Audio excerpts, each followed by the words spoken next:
মাদক নির্মূল কেন অসাধ্য, বক্তৃতায় জিরো টলারেন্স, বাস্তবতা বলছে ভিন্ন কথা।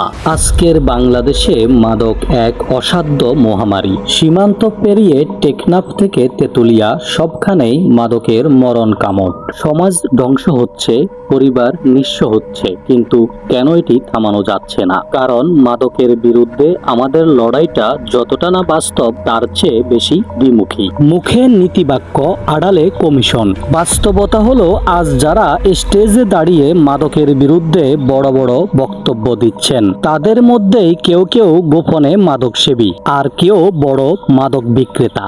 সমাজের এক শ্রেণীর প্রভাবশালী মানুষ এই অন্ধকার ব্যবসা থেকে নিয়মিত মোটা অঙ্কের কমিশন নিচ্ছে, যার ফলে মুখ দেখানো, লোক দেখানো প্রতিবাদ চললেও আড়ালে মাদক সিন্ডিকেট ঠিকই নিরাপদে থাকছে, নিজের বেলায় আঠি আর পরের বেলায় লাঠি।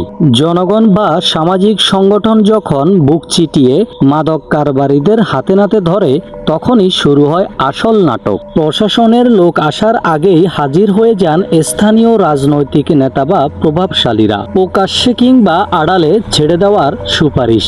সবচেয়ে অদ্ভুত বিষয় হলো মাদক প্রতিরোধ মিছিলে যারা অংশ নেয়, কোনো মাদক ব্যবসায়ী বা মাদক সেবী ধরা পড়লে তাদের মধ্য থেকে হঠাৎ বলে ওঠে, ও তো আমার অমুক আত্মীয়, ওকে এবারের মতো ছেড়ে দাও। অর্থাৎ অপরাধী অন্যের গড়ের হলেই শাস্তি চাই, কিন্তু নিজের আত্মীয় হলে নানান কৌশলে তাকে বাঁচানোর চেষ্টা করি। নিজের বেলায় আইন ও নীতি বদলে যায়। প্রশাসনের অসহায়ত্ব ও আইনের ফাঁক।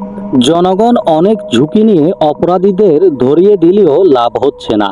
রাজনৈতিক চাপ আর প্রভাবশালীদের তদবিরের কারণে প্রশাসন তাদের বেশিক্ষণ আটকে রাখতে পারছে না। কোনোভাবে মামলা হলেও আইনের ফাঁক ফোকর আর দুর্বল তদন্তের সুযোগে আদালত থেকে তারা সহজেই জামিন বা খালাস পেয়ে যাচ্ছে।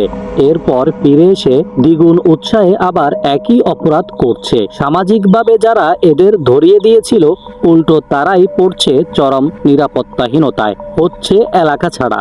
বিশ্ব বনাম বাংলাদেশ, আমাদের জবাব কি? পৃথিবীর অনেক দেশে সরকারি দল, প্রশাসন এবং জনগণ জিরো টলারেন্স নীতির কারণে মাদক নির্মূল করতে পেরেছে, কারণ সেখানে অপরাধীর কোনো রাজনৈতিক বা আত্মীয়তার পরিচয় দেখানো হয় না। কিন্তু আমাদের দেশে আইনের চেয়ে যখন আত্মীয় পরিচয় বড় হয়ে দাঁড়ায়, তখন মাদক বন্ধ হবে কিভাবে? এই দ্বিমুখী নীতি এবং স্বার্থপরতার জবাব কি কারো কাছে জানা আছে? এই প্রতিবেদনে তুলে ধরেছি বাংলাদেশে মাদকের বাস্তব প্রেক্ষাপট। মাদক কোনো একক ব্যক্তির সমস্যা নয়, এটি রাষ্ট্রীয় সংকট। যুব সমাজকে বাঁচাতে হলে এই কমিশন খাওয়া আর আত্মীয় বাঁচানোর দ্বিমুখী মানসিকতা বন্ধ করতে হবে।